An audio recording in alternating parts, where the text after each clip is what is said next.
Hi, everyone. Good evening. I'm Zinat Rahman, the new Executive Director of the Institute of Politics. Welcome, special welcome to the first years and the second years who are first years to our public speaker series. Today's panel is How 9/11 Changed America and the World.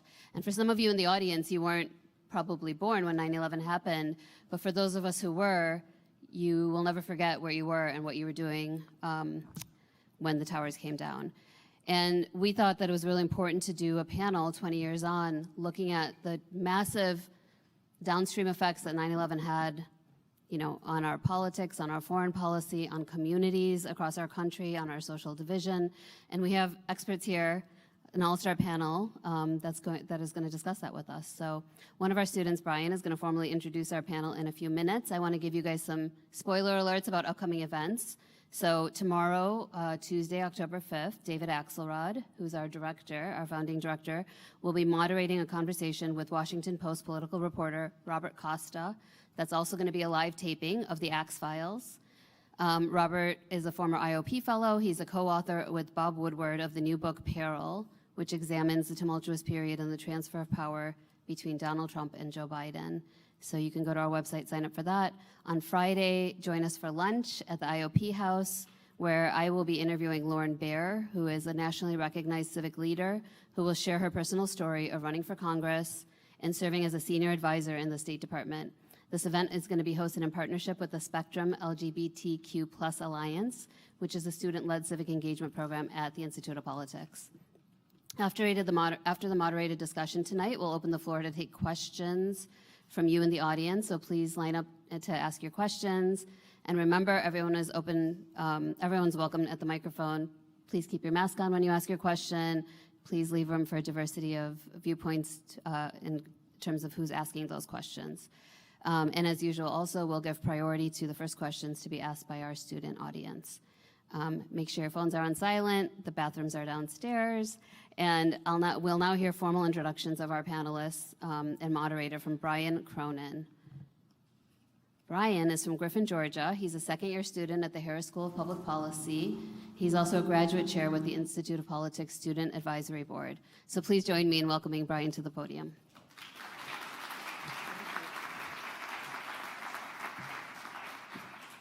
Hey everyone, good evening. My name is Brian Cronin, and I'm a second-year Master's of Public Policy student here at the university. And I currently serve as a grad chair on the Institute of Politics Student Advisory Board. I have the distinct pleasure of welcoming you to tonight's event, How 9/11 Changed America and the World. Last month, we collectively paused and reflected on how the world and America have changed 20 years after the terrorist attack on America. And as future generations become further removed from September 11, 2001, it is important to study how this day of infamy forever changed the world. There are few people who are as well suited as our guests this evening to discuss how life shifted after 9/11. Moderating tonight's event is New York Times bestselling author Evan Osnos. His book, Wildland, The Making of America's Fury, is for sale over here. Joining him is Farah Pandith, Senior Fellow, Future of Diplomacy Project at the Belfer Center for Science and International Affairs at Harvard University's Kennedy School of Government. We also have Michael Morell, former acting and deputy director for the CIA, and member of the IOP's Board of Advisors. And lastly, we have Ben Rhodes, former deputy national security advisor to President Barack Obama, and the author of the new book, After the Fall, Being American in the World We've Made, and that also is for sale over here. And with that, thank you again for coming tonight, and please join me in giving a warm welcome to our guests.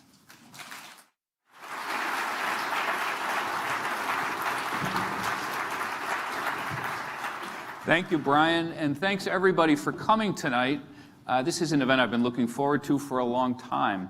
We have all of us, I think, in one way or another, been thinking about, over the last few weeks, the legacy of 9/11. As we heard in the introduction, some of you in this room were not born then. And for others in this room, it has been one of the defining facts of our adult lives.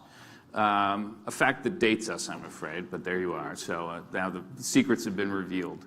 There was a very prescient comment, it was 20 years ago, that the now late historian Tony Judd said, "From my window in lower Manhattan, I watched the 21st century begin." I think that's even truer than it was when he said it. We now have a deeper sense in political terms, economic terms, technology, and of course culture and American values. That was the period of a new phase in American life, and we're still reckoning with what that is. And it's an active, ongoing process. It's something we're all contending with in our own ways. Very briefly, we're going to turn to our panelists in a second for a number of different perspectives. Everybody up here has had a key piece of the last 20 years and has experienced it in as personal terms as you can imagine. In my own limited experience, I was a reporter in New York on 9/11. I ended up going overseas for a decade afterwards. First, I went over to cover the war in Iraq, and then it was in China, and eventually came back to the US. And when I came back, it was 2013, and I will tell you what struck me was the way in which 9/11 had become this almost unique symbolic instrument in our politics. It was almost on its own level in terms of the power it contained, both positively and negatively. And I was struck, I remember reading a survey in which Americans were asked to estimate what percentage of the population we thought was Muslim. And the average estimate that people gave in reply to that question was 1 in 6. And the actual number is 1 in 100.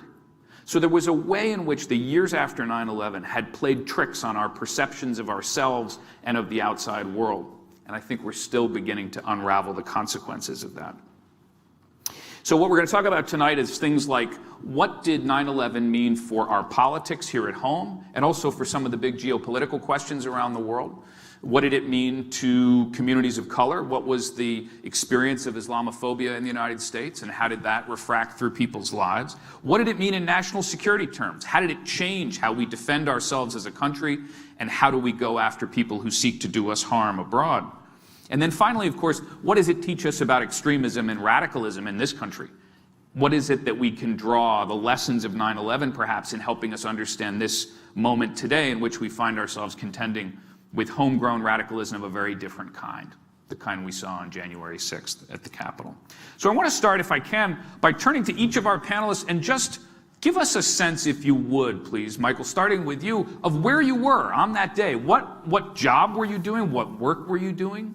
How did that moment begin to change your sense of this country? Essentially, I'm asking, when did you realize, and it may not have been on 9/11, but when did you realize in the weeks or months or whatever it was afterwards that we were at the cusp of some serious transformations in the years ahead?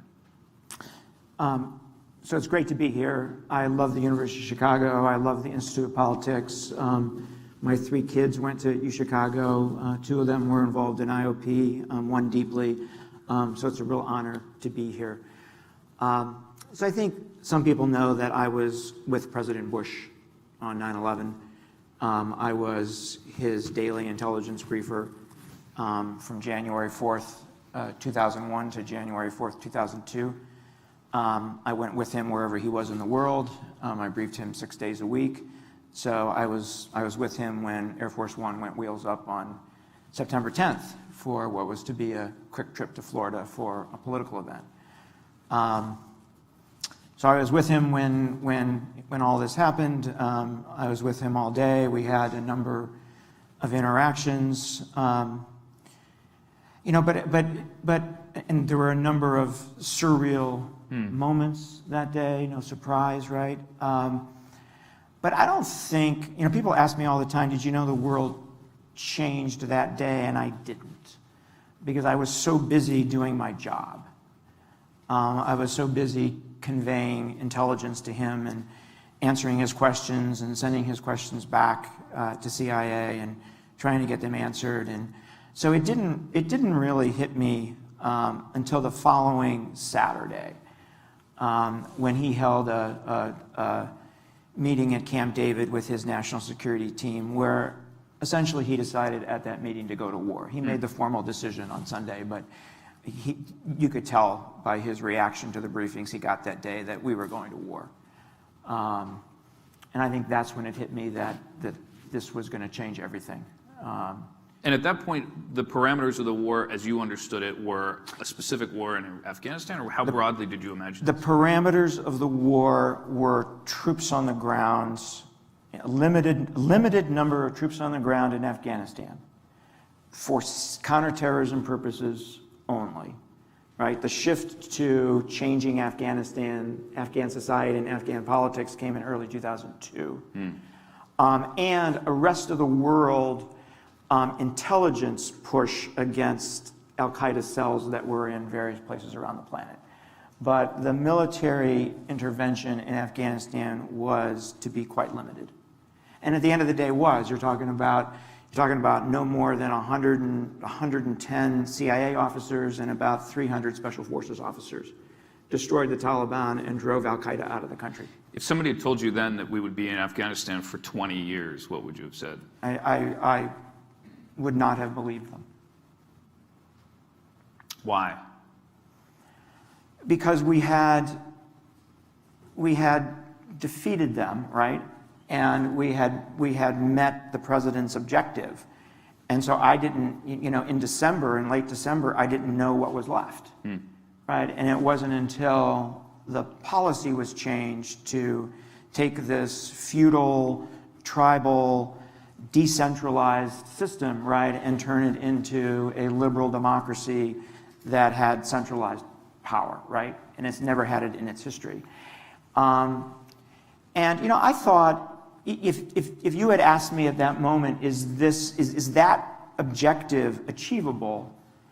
I think I probably would have said yes, looking at, thinking about some other examples in history.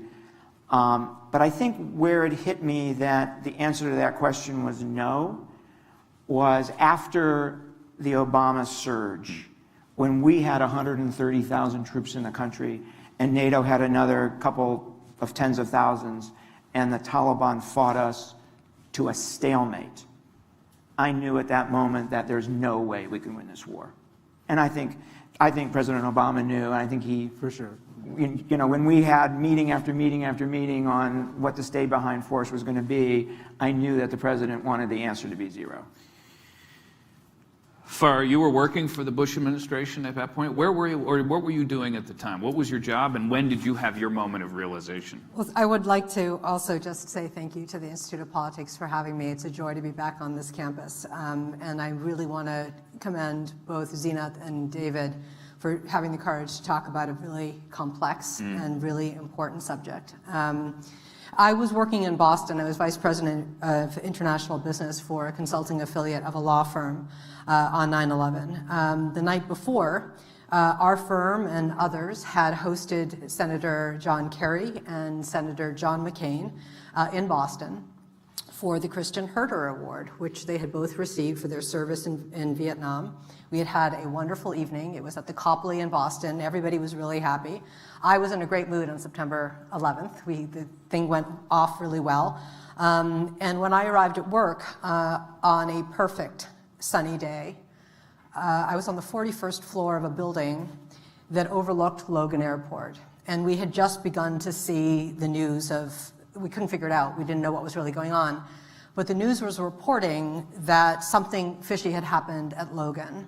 And as things progressed, we obviously learned that people boarded a plane from there, something else was going on. And I remember distinctly looking out through the window at Logan with my heart sinking, and I remember thinking, I hope to God this has nothing to do with Islam. And in the days afterward, obviously, I had heard about al-Qaeda because of the USS Cole. I had studied extremism in graduate school. I had studied radicalization in graduate school. I did my master's thesis on the insurgency in Kashmir, where I interviewed militants on the ground there. 2 of my relatives had been assassinated there. I was familiar with radicalization, but the power of ideology, of what can happen. And so I knew AQ, I knew the group.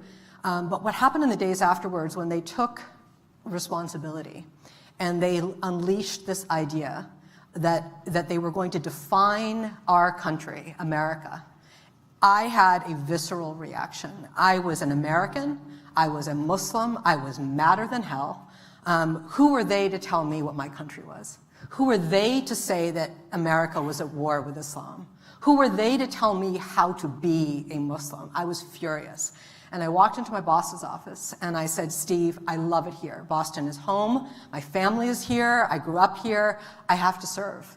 I don't care what I do. I don't care where you put me. You have to help me.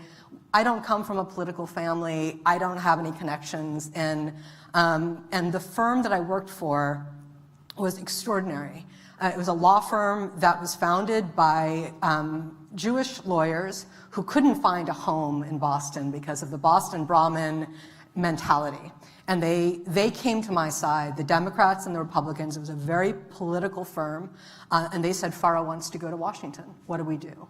And they began to rally. And it took some time, but I got back into government because of 9/11. Not realizing that I would be there as long as I was, but it was for me this idea of the narrative that Al-Qaeda was trying to push out to the world, that this is who America was, and that this is how you had to be a proper Muslim. And when you went back into government, what were the parameters of your project? What did you think you could achieve, and did you achieve it? One of the things Mike said, which is really important, we had a very specific focus. We were trying to eradicate the appeal of AQ. We also were trying to very clearly demolish this narrative of us versus them that Al-Qaeda had put out there. That's from the time, very soon after 9/11, there was a kinetic component of the war. How do we go after bin Laden? I wasn't involved in that, obviously. What they asked me to do was to think about what can we do to build resilience within communities and break down that narrative? I began to do that. I had a very narrow focus, and I was working at the U.S. Agency for International Development, which works at the grassroots level. I mean, that's where we do our work. So I began my work in thinking through how communities, how grassroots could make a difference. In 2004, they asked me to go to Kabul, and I was there for some time, where I was very fortunate to be able to see our work on the ground, but it was very clear to me that big pieces were missing in our understanding and our analysis of what was taking place, the cultural component most importantly. And Mike was very, on the point when he said, it's complex. Yeah. These aren't easy things to do. And I think for me, having been born in that part of the world, having understood just over the Himalayas, which is where I was born, how complex it is and how identity and belonging and religion play out, we can't be sitting in Washington try to understand the impact of all of these things on communities on the ground. Ben, in some ways, I suppose your life was transformed more than any of the people on this stage. You were living a very different life before 9/11. What happened? Yeah, I was working for Diana Rayner for City Council in Bushwick, Brooklyn on 9/11. So, I've thought about this a lot, and in this book, I try to unpack what really jumps out to me about that day and kind of where we've gone, which hopefully kind of leads into where we're going here. But I was 23 years old. I was a graduate student in creative writing, which in retrospect was not good for my career in politics. Maybe we're just thinking about it the wrong way. You can take creative writing and politics in other direction. I know, maybe I was innovating. And so I was working part-time jobs, and I was working on the city council campaign, and it was election day. And so I was not much older than the students here, trying to figure out what I'm doing with myself. Do I want to go into politics? Do I want to be a writer? Do I want to be a journalist? And I'm handing out flyers at a polling site, and it's right on the waterfront, and the Brooklyn waterfront. And suddenly we look up, and there's this black smoke billowing out of the World Trade Center. And this kind of small group of people gathers with me, the person who's doing my job for the rival campaign, and like the cop who was like there to watch, make sure nothing goes wrong. And maybe a couple other people just hanging around, real Brooklyn, New York scene. And while we're looking at this, we see a plane come and make a perfect turn directly into the World Trade Center. And just imagine you're just watching that. Wow. And before that, we'd heard from the cops' radio, like, well, maybe it's a small plane that was an accident. But when you see that, okay, there's something, very consequential is happening. And then we just kind of are staring at this scene for a time, not knowing what to say. And then we see the first tower collapse. And And I did know my life had just changed completely. Because first of all, I thought like 50,000 people had just been killed in front of me. It didn't occur to me that that wouldn't wipe out Lower Manhattan, where I knew a lot of people because I was a New Yorker. There were no cell phones because the cell phone service ran through the World Trade Center. So you had no information. We're just standing there in the street. And then there are these interactions that always stuck in my mind, and in a weird way, I see them as kind of, at the time I didn't, but when I look back, I see them as these kind of weird indicators of where we were going. So the first thing I remember is this cop who's younger than I am now, I mean, a young guy assigned to watch a polling site. He gets like a total recall. He was our only source of information. He's like, I got to go. They're saying every single cop and firefighter just go to ground zero. And so he gets in the car and just disappears. And to me, he's like everybody that we ended up throwing at this. Everybody got deployed multiple times to Iraq and Afghanistan. I have no idea what happened to that guy, but just, told go, Then I'm kind of wandering because I have no idea what to do with myself. There's clearly not going to be an election. I remember this guy comes up to me in this classic New York thing, this old guy, he grabs my wrist and he starts yelling in a really thick European accent. This is sabotage, sabotage, sabotage, and over and over and over again. And it's weird, even at the time, it's like, it felt like a warning, Not like an assignment of blame, but of like, don't fall for it. It felt like that's what he was communicating in some strange way. And so then I'm wandering, I run into a friend of mine from this graduate program that I was in, a poet, who has no idea what's happening, so I have to tell her. We go to her apartment. And again, there's no social media, which is interesting to think about how that event would have been different, because people just started to gather at her apartment and are like hugging each other and really connecting as human beings, not like sitting home alone, like scrolling. But no idea what this meant for our lives, And to me, she and I, frankly, at that time, kind of reflected kind of young, liberal Americans who just lived through this relatively trivial decade of the 90s. And it was like, something just blew up our world. Not sure what my place is in it now, And that was kind of the feeling I got in that room. So then I leave there because I kind of wanted to be by myself, and I walk down Bedford Avenue, which is like the heart of, then hipster Brooklyn. Right now it's like, moved way out. But, and I'll never forget, there was this guy who had like a muscle shirt on and like a big truck, and he parked it on the street, and everybody's out in the street because they're not in their homes looking at screens, and he was blasting Howard Stern. And kind of glaring at us, you hipster Brooklyn liberals, And Howard Stern is just talking about Palestinians or celebrating in the street, and we're going to go bomb them, we're going to go bomb everybody. And that, to me, was like the beginning of Trump. It was like this vein of like, this isn't just about getting people overseas. It's about you guys, like showing you guys, like you guys are, like you don't understand what the world really is, and we got to go handle this.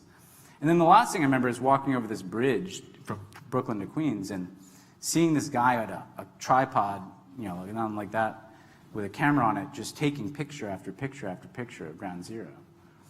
And I remember thinking, well, this is kind of ghoulish. And also it's weird, nobody had a cell phone, right? So I have no pictures of that day, But to me, that's like the American media. Like, we cannot look away from this thing. This is exciting in a way, as horrible as that sounds, right?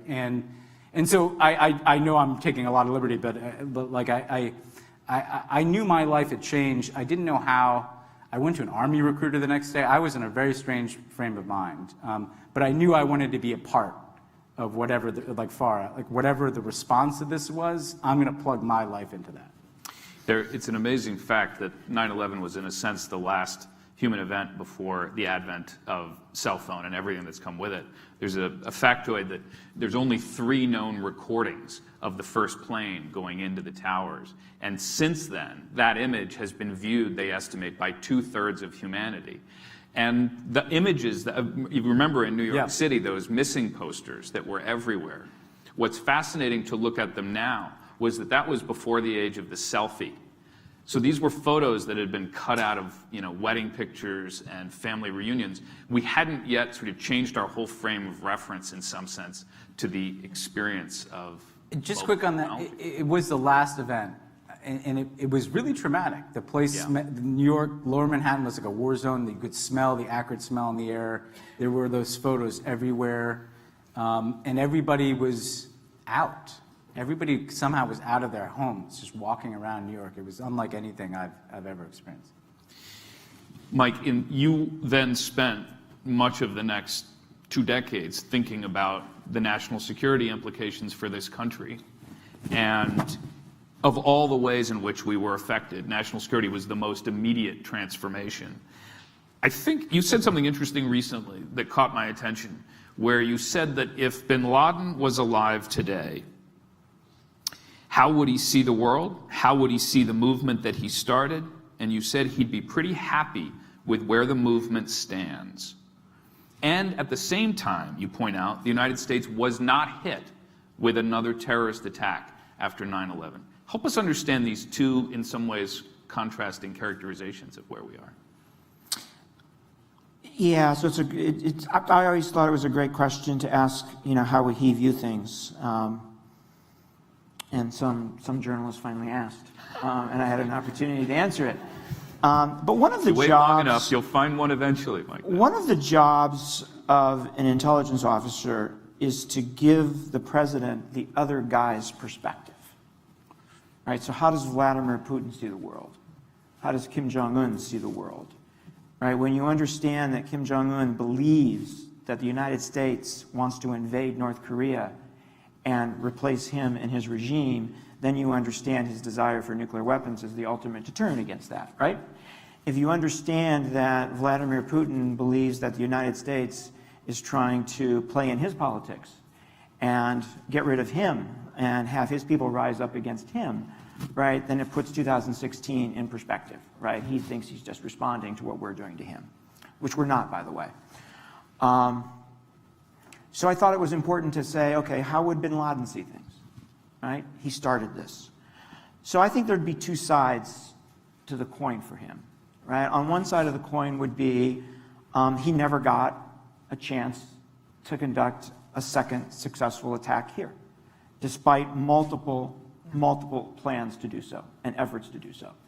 So a loss for him, right?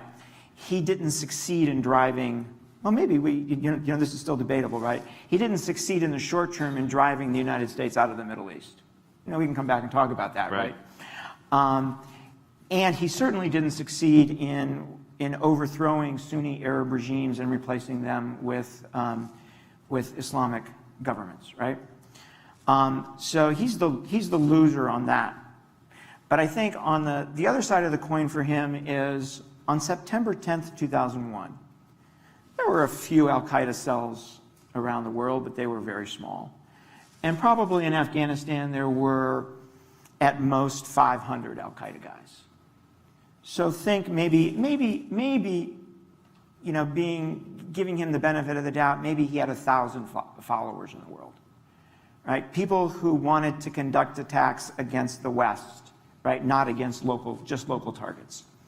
Today, there's probably 16, 17, 18,000 people around the world, from West Africa to East Africa to the Middle East to South Asia to Southeast Asia, who don't just want to conduct attacks against local targets like extremists have for decades, but they want to attack the West, and they want to attack the symbols of the modern world and globalization, etc. So from that perspective, he's created quite a movement, right?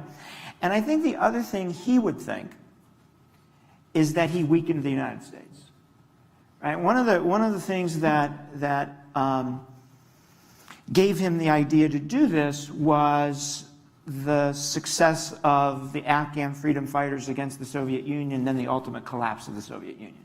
And could he do the same thing to the United States? Well, he hasn't created the collapse of the United States, but I think he would look at us domestically. I think he would look at us in the world and say, boy, did I weaken them. So I think if he were alive, he would say, my movement's doing pretty well. And for me, this is long term, right? 20 years is a very short period of time here in the way I'm thinking about what I'm trying to achieve. It sort of reminds me of the old line that Zhou Enlai was asked about Yeah. French Revolution, and he said, well, it's too soon to tell. And in some ways, a lot of these questions are still live matters. Right, the interesting question about the U.S. in the Middle East, right? Which is one of the things he wanted.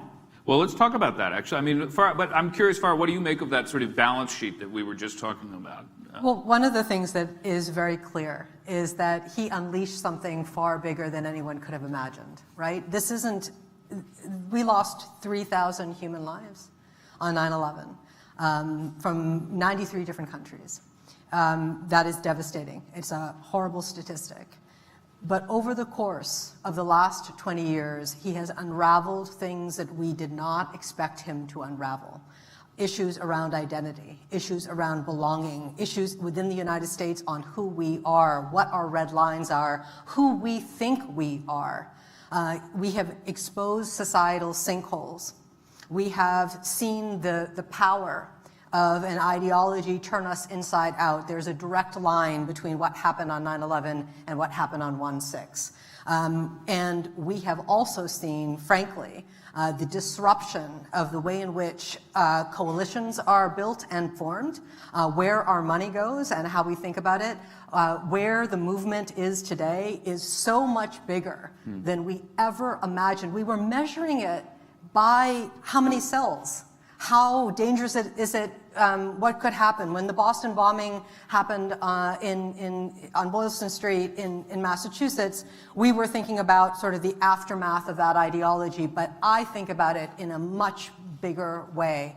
Today, when I think about the power of that ideology to recruit globally, we know that ideology has no borders. This isn't about what's happening in Asia versus what's happening in the Middle East versus what's happening in Africa.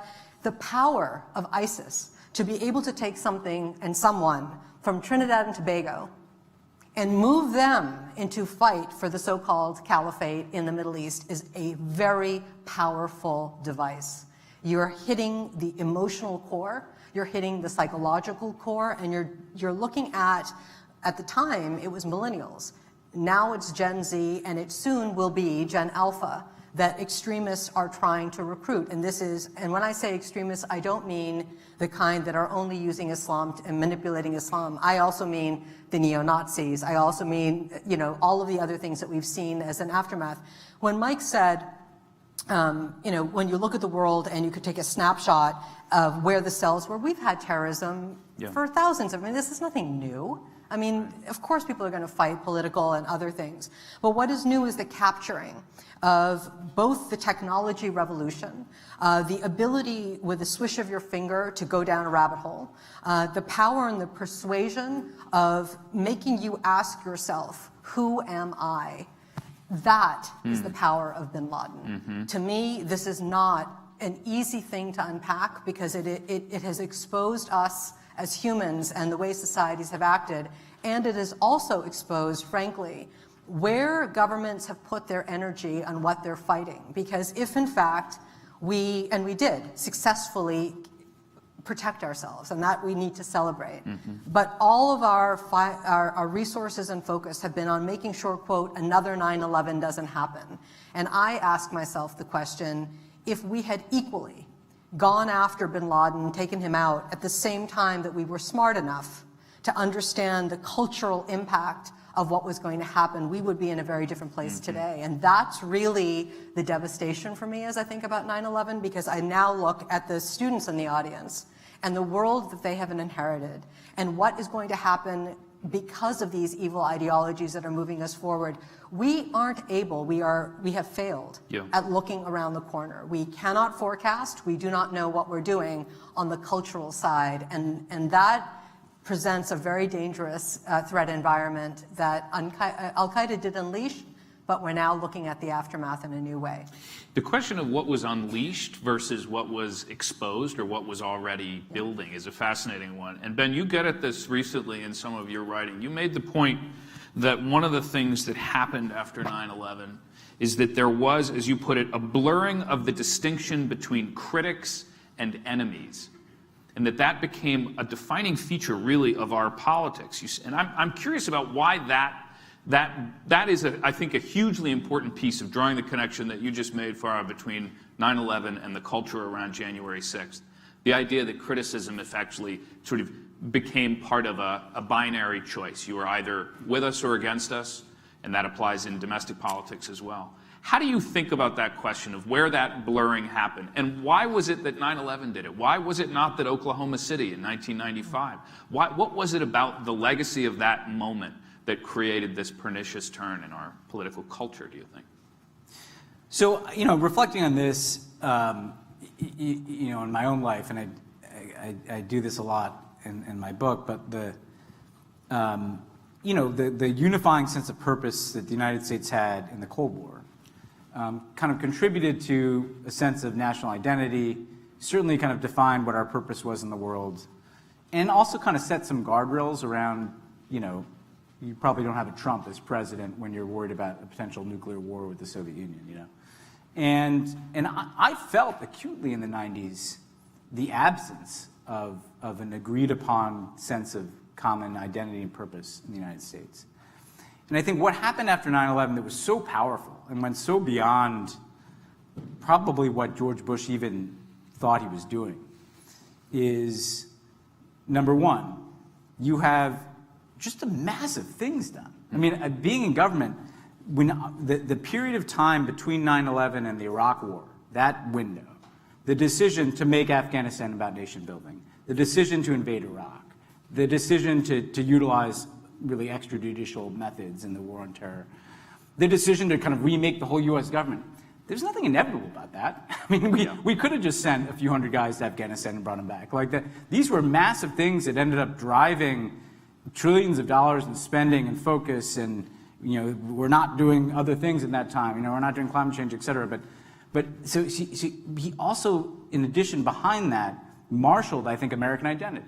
If you go back and look at those speeches, which I found very kind of stirring at the time, he's comparing the war on terror to the World War II and the Cold War. The deepest chords of American identity, he is striking. Like we're in this, And politically, it was hugely successful. And there was, I think, one of the most important elections in my lifetime was the 2002 midterm election, where they kind of bludgeoned the Democrats as being insufficiently committed to this project. Right. Win big, and that's right around the Iraq War vote. And this is around the time that I think, whether or not they intended to or not, there was something unleashed. Mm-hmm. There was a kind of xenophobic current that's always been here, but suddenly it's on TV every day. You turn on Fox or talk radio or things like this, people are being stirred up and being promised big victories. This is going to be like World War II. We're going to go over there. We're going to vanquish them. They're going to be the dustbin of history like these other people we beat. And you ask why it's different? The people who did this are brown. Yeah. And they worship a different God. They're not white. They're not Christian. Timothy McVeigh, we learn about, what happened in his childhood that explains this. Nobody tries to understand, what explains this when it's brown people. And I think what happened is it unleashed a current in American politics that is very dangerous. And frankly, as the time passed and the great victories didn't materialize, what do you do? If you're orchestrating kind of the machinery of, to just be blunt, I know I have a partisan perspective here, but right-wing media in this country, it morphs from the terrorists, the people who want to bring Sharia law to the U.S. But in the Obama years, you swap in the black president, the immigrants at the southern border, the kneeling black athletes, this idea that there's an other to be afraid of, and that we are defining our identity as Americans in opposition to this other that represents something different than what is truly American. I think that becomes the defining aspect of our politics. And we are in a contest over what it means to be American in a way that goes far beyond 9/11, but I think has very deep roots in 9/11 and is impossible without it. And frankly, is connected to this same identity stuff is happening everywhere, right? As Farah noted, but like there's a backlash to globalization that manifests itself in Putin and in far-right parties and ISIS. It's, we're dealing with one strain, but here I think 9/11 is the thing that really, ignited what has always been present underneath the surface in American culture and politics, and it kind of gradually normalized it and it expanded such that by the time we get 20 years out, the same people that would have been cheerleading the guy in the Howard Stern Right. anecdote, that guy's in January 6th. That's right. You know, that guy's, the real war is not with Al-Qaeda. The real war is actually here at home. There is this amazing lineage that you can begin to track in retrospect. I mean, one of the things I was doing in this book was trying to understand those nodes, the points along the way. And one thing you see happen is that the language around fear of Islam almost morphs, almost in an unannounced way, into this generalized fear of immigration. And there are these people that have been sort of forgotten to political history, these figures, minor congressmen, who that was their thing. They made that move, that merger, and they sort of set in motion a lot of what we're dealing with, I think, today. We're going to go to questions in just a few minutes, so begin to think about what it is you may want to ask our folks up here. But before we do, I want to ask each of our panelists, what do you think, as you think back on the threats that we've encountered over the last 20 years, foreign and domestic, to use the immortal phrase, where do you think we underestimated the threat, and where do you think we overestimated the threat to this country? Michael, you've worked in national security. You've thought about this from every angle. How do you take on that question? Where do you think we underestimated it and overestimated it? Well, I'd start by saying, we overreacted. As a national security community, we overreacted to 9/11. And nobody should be surprised by that, given what happened, right? It's like gang members trying to break into your house and kill your family. You're going to do whatever it takes, right? And you're probably going to do more than it takes.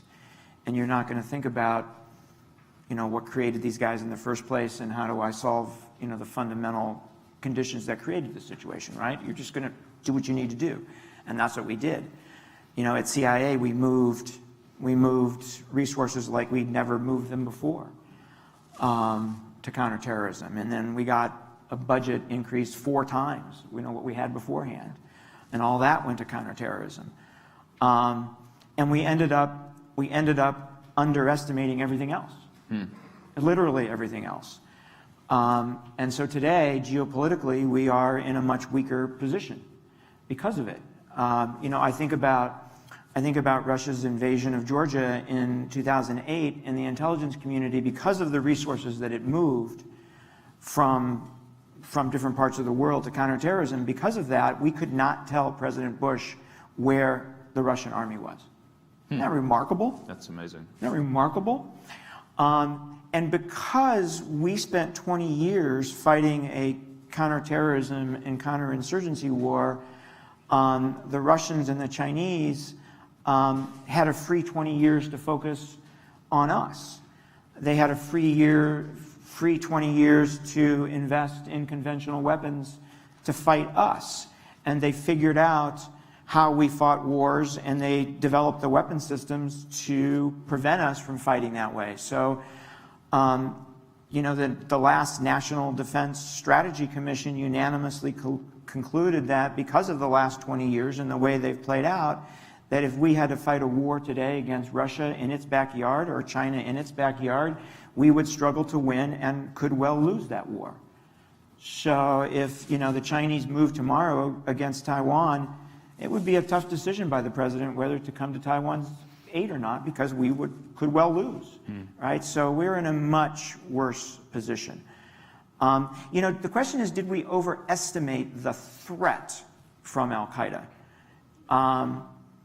And I think initially probably not, because they did have plans for a second wave of attacks against the United States. They were trying to get their hands on nuclear weapons. But I think as the years played out and as they were weakened over a period of time, we should have eased back on the threat assessments, right, and talked more about the threats in other places.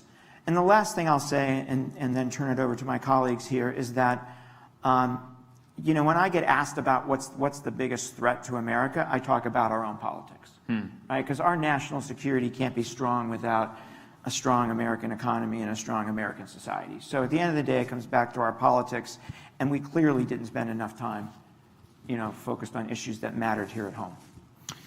And that shifting of resources you described extend across government agencies. I was struck to find that even the IRS, for instance, moved so many of its people into counterterrorism that they stopped auditing people who were doing tax evasion, which then ultimately led to some of the populist fury that we see today around tax avoidance and the fact that people really kills us that there is so much that goes uncollected by the Treasury. Yeah. Farah, over to you. Same question. What do you think, overestimated and underestimated? Well, I do want to say, just to follow up on what Ben was saying about what it unleashed with regard, and it's connected, what it unleashed in terms of the other, and the increase of fear, and the increase of distrust for government, for your fellow citizen, for corporations. This is part of what I meant when I said it unleashed all kinds of things. And we underestimated the impact of what that meant for American Muslims. Let me be really clear. There was a life before 9/11 and there's a life after 9/11. And for the students here who grew up in a post 9/11 world, you cannot imagine that you could be an American Muslim and not be asked about your faith, about your heritage, or who bin Laden was. It actually happened that you could live your life and no one would ask you any of these questions. Today, 7-year-old kids are being asked by their teachers to explain to the class who bin Laden is and what Islam is all about. It is unacceptable.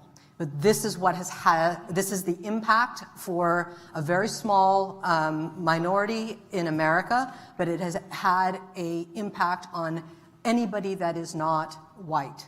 So you talk to anybody of color, whatever that might mean, and you will hear the conversations of worry about security, fear for family, displacement, the emotional impact of what it means to love a country that doesn't love you back. The idea that you can be in a class, can be at a restaurant, can be anywhere, and be asked questions that are increasingly and over-personal because of the way they perceive you, because you might have a turban on your head, you might have a bindi on your forehead, you might wear, whatever it is, that is an extremely important component to this aftermath of what it might mean. And it obviously didn't just happen here in America, it happened around the world. When I think about the underestimation and the overestimation, we in policy, eyes glaze over when you talk about culture. No one wants to hear about emotional and psychological impact of what it might mean to societies. Give me a break. How do you handle that? What do you do? What's the policy for that? But in fact, we didn't estimate the impact it was going to have, not just on our American citizens, but on our Sikh brothers and sisters, on our Hindu brothers and sisters, on our Black brothers, and whatever it is, it changed the feeling of what it meant to be American and to belong. So that underestimation may seem like that's not a national security thing, but it is. Because insecurity within our own nation, the tearing apart of communities, is central to the strength of who we are as a nation. And our enemies know it. There is a reason why terrorist organizations and extremists of all kinds use social media platforms to sow that kind of distrust between heritages, religions. They're doing it actively because it makes us weaker. I think that I would also say one last thing. I think one of the biggest weaknesses, even though we stood up, as Ben rightly said, we did a lot in a very short period of time in standing up a Department of Homeland Security, the NCTC, they could go on. Here's what we didn't do. America, I would argue, has the best intelligence operation anywhere in the world. We have missed cultural intelligence. We cannot be predictive. We're very good at this in business. We can tell you what the next fad is going to be. We can tell you how to connect the dots. American foreign policy establishment cannot connect the dots on emotional and cultural things that will in fact impact both politics and that will make a difference to the way what we support money to go towards and how we think about a particular thing. If we were to do one thing right now, If I were to walk Yeah. in and have a little magic wand, it would be to put money into the cultural intelligence component of our operation. Because in order for us, one of the things that I learned firsthand when I was special representative to Muslim communities was that because we so compartmentalize regions, we don't see that something that's happening in Tajikistan actually is connected to what's happening in Nouakchott, Mauritania. We think that they're different regions, they're a different part of the State Department, they're different, like it doesn't connect. But as I said earlier, ideology has no borders. And so you have to be able to understand that what might happen in Portland, Oregon is in fact going to connect to something that is happening in Berlin. And we've got to be more savvy about it. So in terms of how we organize ourselves, I think it's a great question to ask. What didn't we know and what should we? But we have a moment today to fix that. And that's where I'm hoping that some of these lessons and these black holes that we did not fill get filled now, because I agree with you. I think the future, Mike, is more dangerous than we could have ever have predicted. Well said. I would think sometimes when I was in the U.S. government that if somebody came down from like outer space with a management consultancy. It's a very and was specific like- type of alien. Yeah, and this alien comes down, they don't know anything, and they're like, okay, these are the most powerful people, most powerful country in the world, and they've got climate change is happening in their planet. Technology is kind of totally transforming the way people live, work, communicate. You got this country with a radically different political system and social organization in China with over 1 billion people that is preparing to kind of test whether or not liberal democracy itself can survive in a 21st century of technology and globalization. And they're spending trillions of dollars in fighting endless wars in a handful of small to medium-sized countries in the Middle East to try to kill a few thousand people and prevent attacks into the United States that are a tiny, tiny fraction of the people that they allow to be killed every year with guns in their culture. You wouldn't build this national security apparatus. It was, and what was so interesting is, I think in the second Obama term, we really did try to change this, and it was like, we are going to make climate change a top priority to get to a Paris Agreement. We are going to make this pivot to Asia. We're going to have a nuclear deal with Iran to avoid having to fight another war in the Middle East, et cetera, et cetera. That was the most controversial stuff we did. Yeah. Like when this all seems obvious now at the 20-year panel, the Afghan surge, there was like nobody was against that in official Washington, right? Like all the pressure, like our politics were built to just be wrong about stuff. And the incentive was to only overreact to terrorism.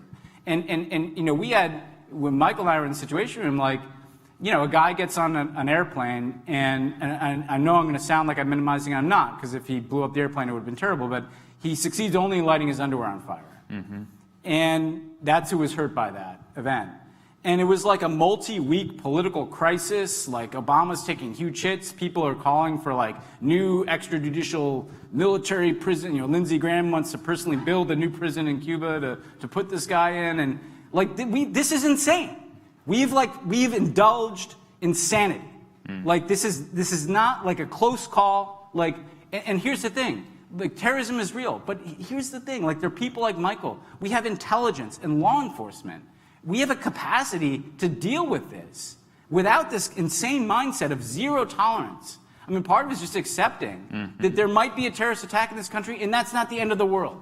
Particularly if it's nowhere near the scale of 9/11. Like, so it's not that there's no threat. It's that given everything else that's happening, like, I remember we went to Paris to negotiate the Paris Accords, and people are asking me questions in the press like, what's a bigger threat, ISIS or climate change? Like, it's a big gotcha question. Right. They want me to say climate change so that then there can be a cable news debate for 5 days in which Lindsey Graham lights himself on fire and says they don't get it. And it says But, like, Democratic squish thinks climate change the bigger Democratic weenie liberal guy thinks climate change is more important than terrorism. Well, of course it is. Yeah. One thing can destroy the entire planet and condemn everybody in this room to a dark and dystopian future where their dreams cannot be realized. One is a threat where some guy might get in, and the worst thing that happens is on par with the kind of mass shooting that this country lives with, like it's nothing.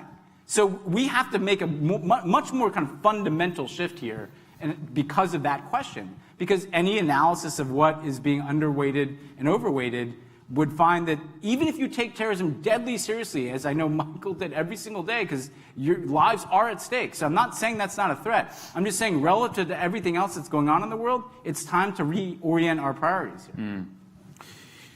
We are going to open this up now to questions from all of you. And we, of course, want to remind you that we prioritize student questions, too. But you've got microphones set up. I think we've got a microphone right here in the middle. And I've also been asked to remind you that we'll ask women and men to alternate their questions. And we're going to have, we've got some time to do it. So let's plunge right in. We'll go with the first question right there at the microphone. Good Lord.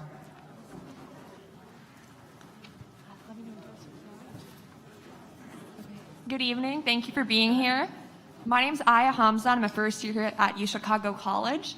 I was really excited to see that there was a panel on 9/11 being discussed in the IOP, especially my second week being here. Although I can't share in on the jarring experiences you all have on the day of 9/11, my surname is actually my grandfather's name, and knowing that at the hospital, my father's last name was Hussein, they were afraid to pass it on to me given what could, be done to me or just general fear. And I'm incredibly interested in government and foreign policy, and that's what I've spent about the past 5 years really invested in. So as somebody who's very personally, as Farah mentioned, is having my political and personal identities intertwine, going into potentially a Korean foreign policy, how do you think I could best use my position to create tangible change? Thank you in advance. I'd like to celebrate the fact, by the way, that you can be President of the United States with the middle name Hussein. So we're counting on you, and I hope you'll do it. Farah, I thought you might have thoughts on that. But. Yeah, no, first of all, I really encourage you to come into public service. It is the greatest honor of your life to be able to serve a country that you love.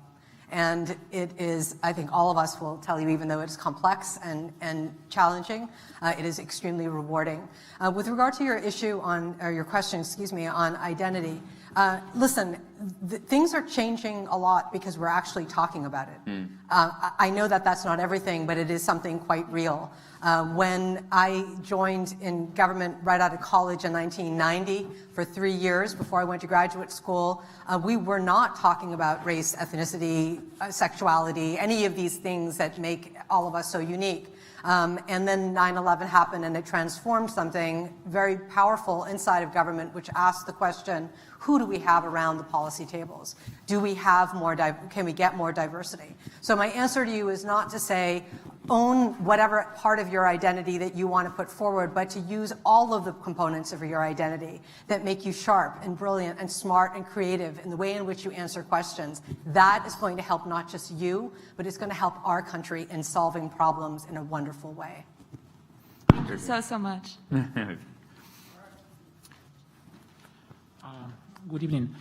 Sergi, and I'm a graduate student here at the Committee on International Relations. And my question goes like this. Obviously, we cannot negotiate with terrorists. That is understandable, quite understandable. But there was a comment that Director Morell made at the end, your last comment, namely that the immediate surge to fight terrorism prevented thinking about a bigger picture.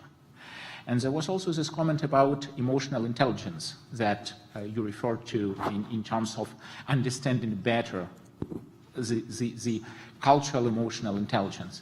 So my question goes like this. Director Morell, how would you actually make peace with Al-Qaeda? What could be the path to peace, de-radicalization of those people, not giving up to them, obviously, but really making them not hate America anymore?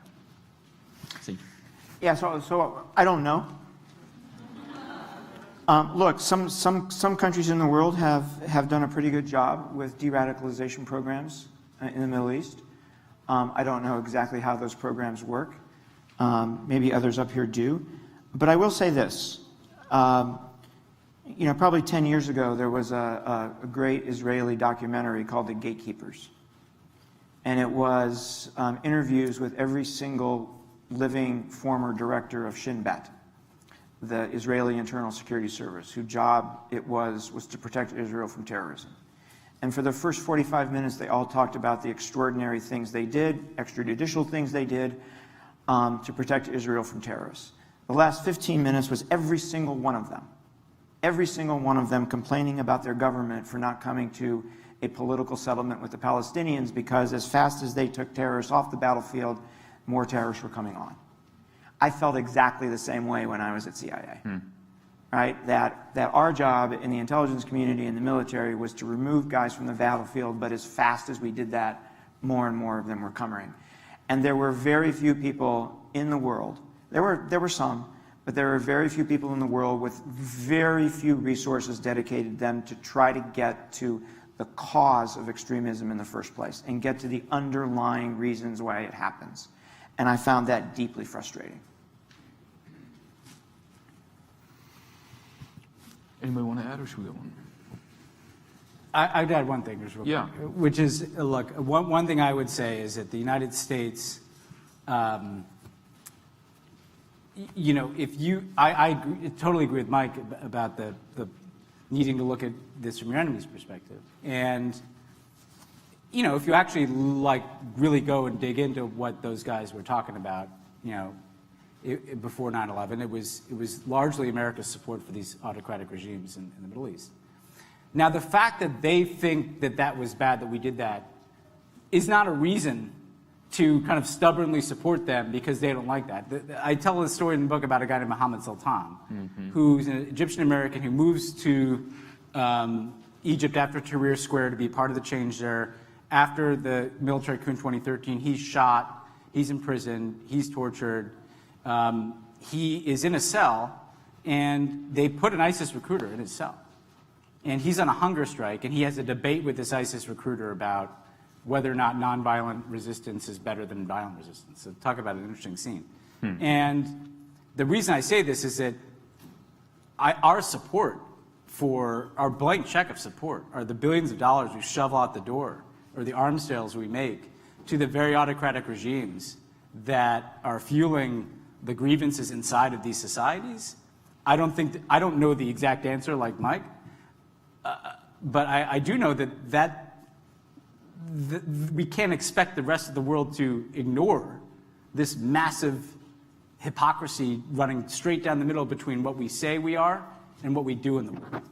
And so, you know, I don't claim this is easy, and we have a lot of tough meetings on Egypt, but I do think that there's no solution in the long term that doesn't involve America figuring out a way to not have a mindset that says we're so afraid of everybody in your country that we're going to support what we know is a brutal dictatorship over actually trying to build relationships with the people that actually live in those countries, not the people who rule over them and frankly need them to be radicalized, because the radicalization, that's why there's an ISIS recruiter in there, because that justifies the billions of dollars in assistance that Egypt gets. That justifies why they're repressing people. So a component of this, I think, has to be America weaning itself off our kind of autocratic habit in the Middle East.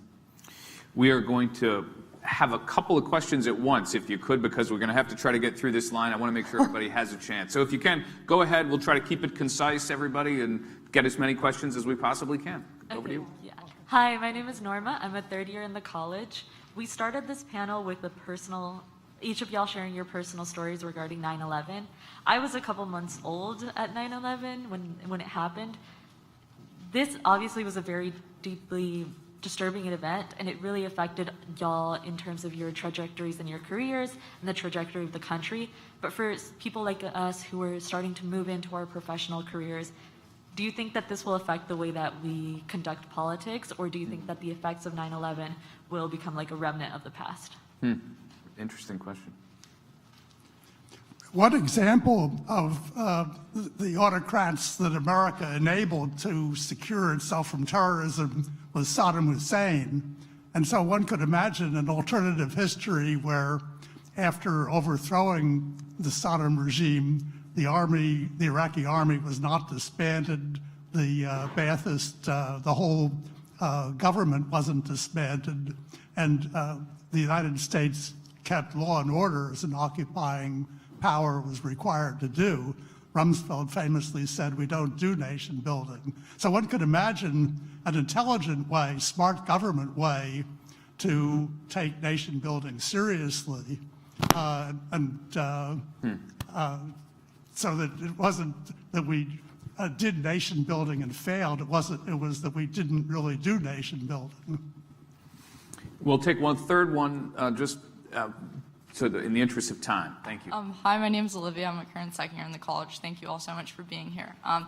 Farah, you had spoken a lot about, the ways in which we define extremism and the ways they take form. And something I think a lot about is the polarization that I experience as a young person in this country every day. And the way in which you were defining extremism really made me reflect on what the relationship between these two ideals might be, and the rise in polarization, and also the way extremism has really had a presence in our country. So I was just curious to hear your thoughts on that. Do you want to take that first, and then we'll go in reverse order? Sure. I want to just take a step back on this. What we have learned in 20 years is that radicalization doesn't happen on a whim. It's not, oh, I hated Bush's policy on this, and I hated what Obama did on that, and I hated what Trump, and boom, you're radicalized. Something is happening inside of you. You don't go online to ask Sheikh Google a question if something isn't happening inside of you. Identity and belonging is at the center, and everything comes from it, okay? And so when I think about this question about what do we do, the first question that was asked on how do we build and how do we think differently about AQ and other organizations like it, it is to go at the heart of what you're saying about asking yourself how you fit into society, how society thinks of you, how you're building bridges with each other. One of the great joys that I can report after 20 years of being in this is that there is more collective action today by societies, communities around America and the world that says we aren't going to be defined by one particular silo of how we need to be as a woman, as a Muslim, as a Jew, as a this. We have the capacity to think in a diverse way about how we think about things. Why is that important?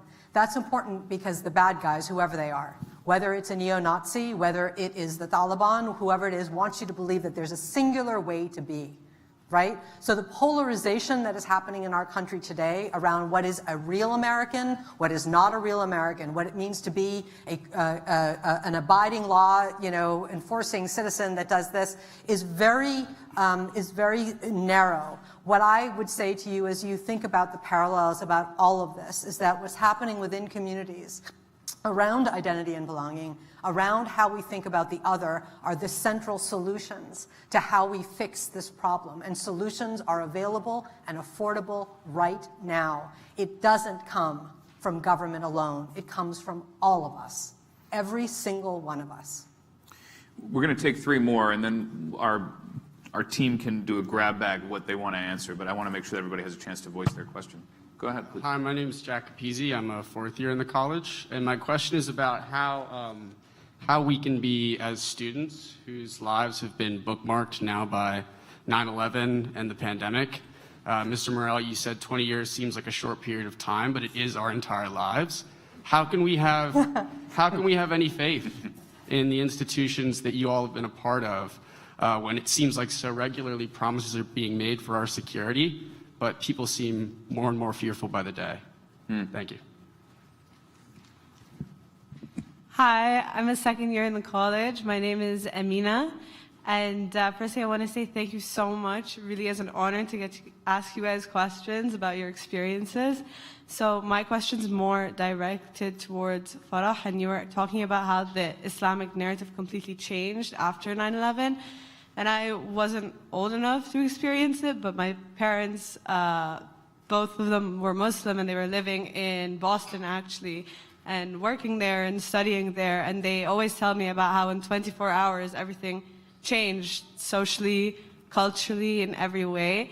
And you spoke about how you work to break that narrative. So I wanted to ask if you could talk a bit more about that. And would you say that the narrative is broken today? And how can someone like me, who's also Muslim and loves the US, because I don't think people understand that even though there was like an Islam versus American narrative, there was also an Islam versus Al-Qaeda narrative.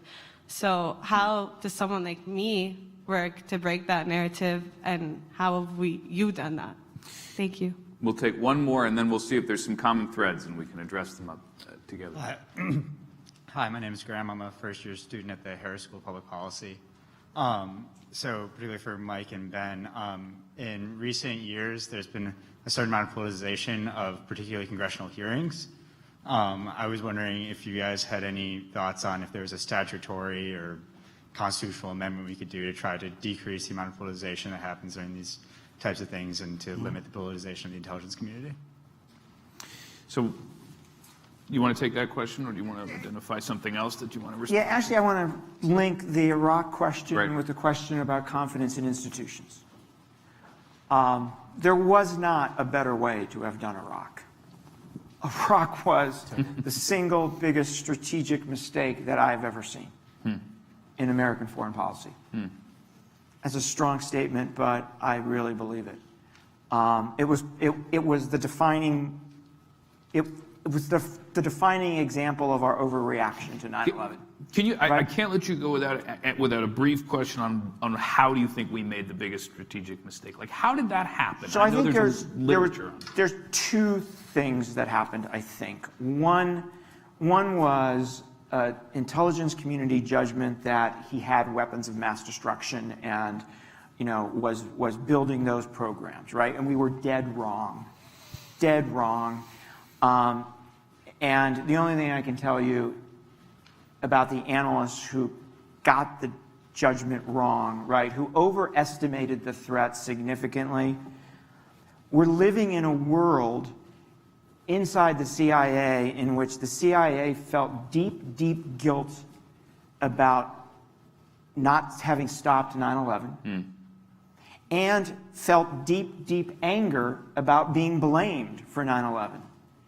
And so don't be surprised that analysts are going to overestimate a threat in the direct aftermath of that, right? So that's one. And the other was, I think, President Bush, right, doing anything he could to prevent another 9/11.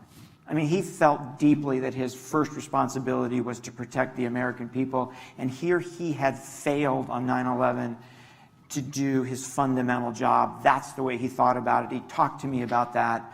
And I think that's what drove him more than anything else. He was afraid of Iraq doing something to us and not having acted to prevent it. But it was a huge mistake. And I think one of the many, many, many consequences was a loss of confidence on the part of the American people in the American government, right? And when I think about what just happened on Afghanistan, look, I agree 100% with President Biden's decision that we leave, 100%. How we left was a disaster. It was a debacle.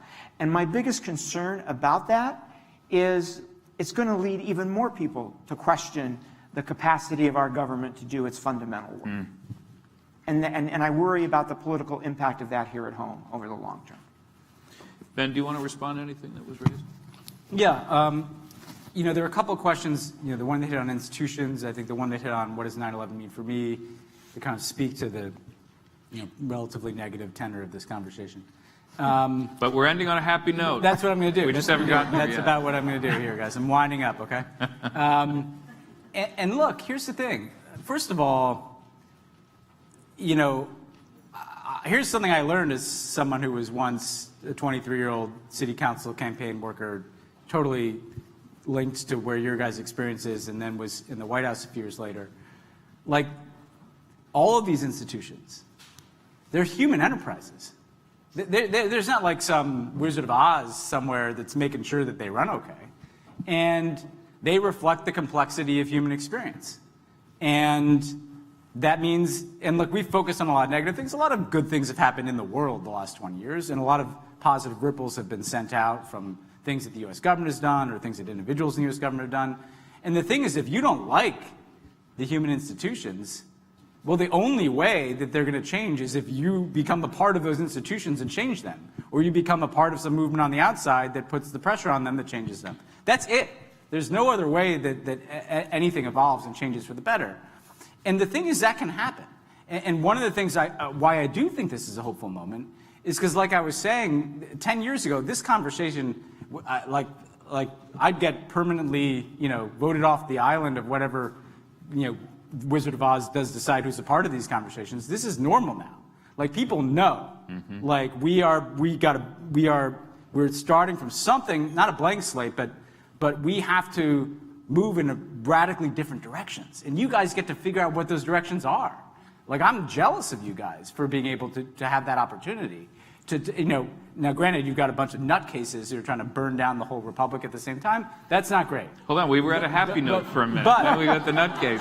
But seriously, like, and what in terms of how 9/11 will impact it, I do believe in intergenerational trauma in individuals and families and in countries and in institutions. Like Mike just said, every institution of the government has been traumatized in some way by 9/11 and its response.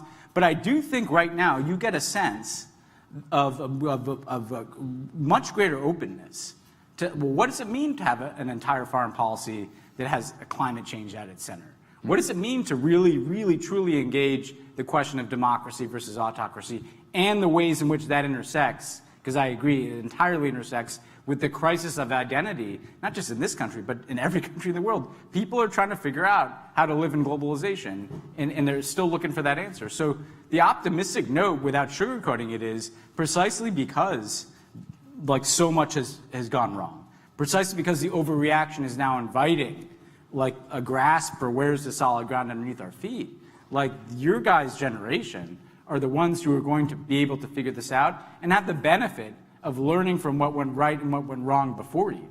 And I think the fact that these are much more diverse conversations, and I don't just mean gender and ethnicity, I mean point of view across the board, is one of the most hopeful things that's happening in our society. And frankly, as someone who worked for Barack Obama, it's like the more important part of his legacy than any national security policy he had is just this kind of sense of broadening the conversation and the inclusivity around it. So to me, there's a lot to be hopeful about, and it's not disconnected from the things that went wrong. Hear, hear. And the wisdom and the humanity that we've heard from this stage tonight is a credit to all the hard thinking that's gone into it. I'm now going to turn over to our fearless leader, David Axelrod, who's going to close us out. Only because you can't sufficiently thank yourself. There is so much wisdom on this platform, and I know all of them and respect them so much. And one of the reasons the Institute of Politics is what it is because people like these are willing to share the benefit of their experience and their insights. And we're just so lucky and so grateful. And Evan, just a wonderful job of moderating this discussion.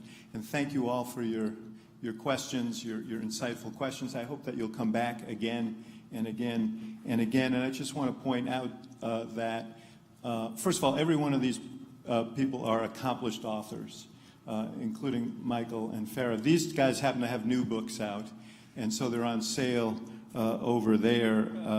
Wildland, The Making of America's Fury. It's a hopeful day. It does have a hopeful ending. It does. And after the fall, Being American in the World We Made by Ben Rhodes.